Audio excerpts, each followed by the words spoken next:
A paz do Senhor, amados. Mais uma vez estou aqui, uma passadinha aqui para deixar um vídeo ao coração dos amados, que se encontra em Atos, no capítulo 2, no versículo de número 17 e 18, que diz assim a palavra de Deus. Diz assim: e nos últimos dias acontecerá, diz Deus, que do meu espírito derramarei sobre toda a carne. E os vossos velhos e vossas filhas profetizarão, e os vossos jovens terão visões, e os vossos velhos sonharão sonhos. E também do meu espírito derramarei sobre os meus servos e as minhas servas naqueles dias, e profetizarão. Amados, eu estava meditando nesse versículo, nesses dois pequenos textos que eu li aqui, e Deus começou a falar muito forte ao meu coração. Nós podemos ver que nós temos dois aspectos aqui. Nós temos carne, sobre toda a carne, e sobre os servos. Quando Lucas escreve o livro e ele diz que derramaria sobre toda a carne, ele pega a profecia de Joel, que diz que naqueles tempos Deus também ia fazer a mesma coisa, apontando para os nossos dias de hoje a profecia de Joel, que Deus derramaria sobre toda a carne o teu espírito e sobre todo o servo. Mas quando eu olho aqui e vejo toda a carne, é todos que buscarem a presença de Deus vão ter o Espírito Santo. Todos que buscarem a direção de Deus, Deus vai derramar o teu espírito. Vão profetizar, vão ter sonhos.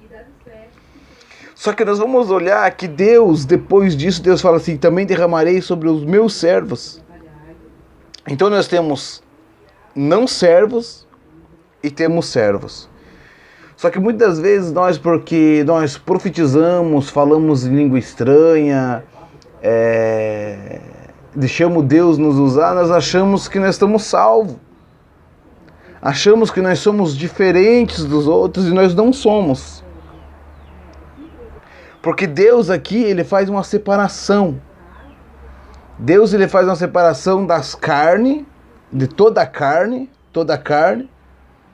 e depois ele fala que também para o servo dele ele fazia isso. Servo é aquele que serve a ele, que está na presença dele, que ora, que jejua, que tem intimidade com ele. Não é todos que nós vemos na igreja, que nós entramos na igreja, que profetiza, que dá pulo, dá salto mortal, planta bananeira, dá glória a Deus. É salvo.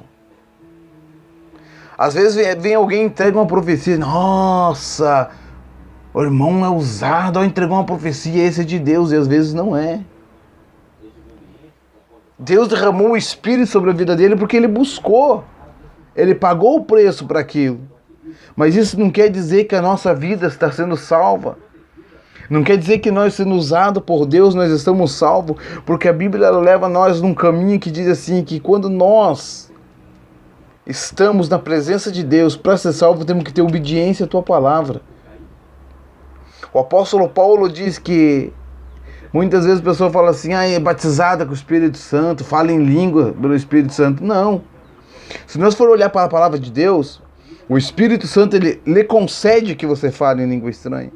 Porque o apóstolo Paulo fala que lá em Coríntios, o apóstolo Paulo fala assim, não adianta falar em língua dos anjos e não tiver o amor.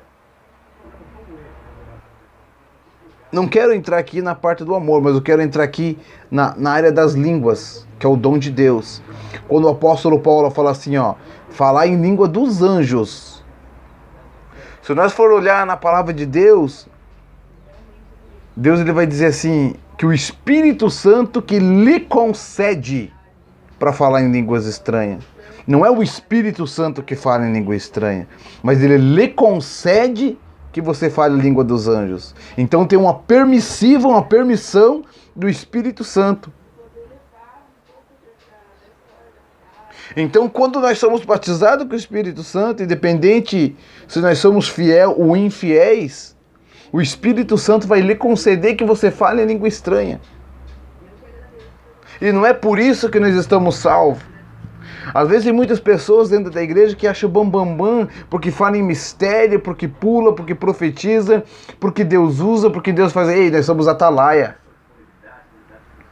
Nós somos vasos de Deus. Mas para entrar no céu não é de qualquer maneira.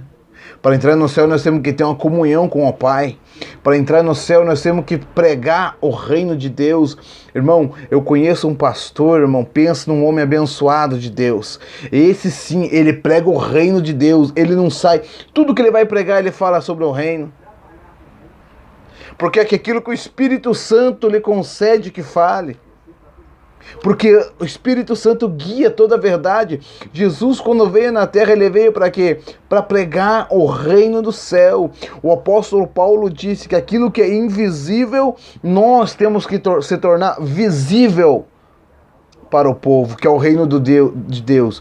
Que ele é espiritual. Nós temos que trazer esse reino para a terra, mostrar para aqueles que Deus tem a obra de salvação, mostrar o reino, mostrar como é o reino de Deus, um reino celestial, um reino de glória, um reino na qual Deus habita. É esse reino que nós temos que mostrar, mas não é de qualquer maneira que nós vamos mostrar esse reino, porque nós vamos ser testemunha desse reino, e para nós ser testemunha desse reino, nós temos que ter comunhão com Deus. E o Dr. Lucas, quando ele escreve esse livro, ele coloca lá bem claro que derramaria sobre toda a carne. Depois ele escreve embaixo, sobre todo o meu servo. Nós temos que orar e pedir discernimento de Deus, para ver o que é de Deus e o que não é de Deus.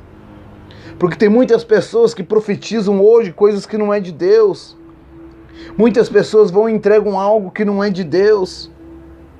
E nós caímos como um patinho, por quê? Porque nós não oramos, não buscamos a presença de Deus para discernir aquilo que é de Deus e aquilo que não é de Deus. Ei, nós temos que aprender a buscar discernimento de Deus para ver o que é de Deus dentro da igreja e o que não é de Deus.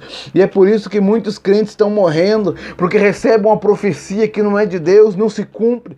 Aí ele começa a dizer, Deus não faz isso, Deus prometeu isso, não faz. Ei, Deus não é culpado, nós somos o culpado disso. Amados, medita nessa palavra e começa a buscar o reino de Deus, amém?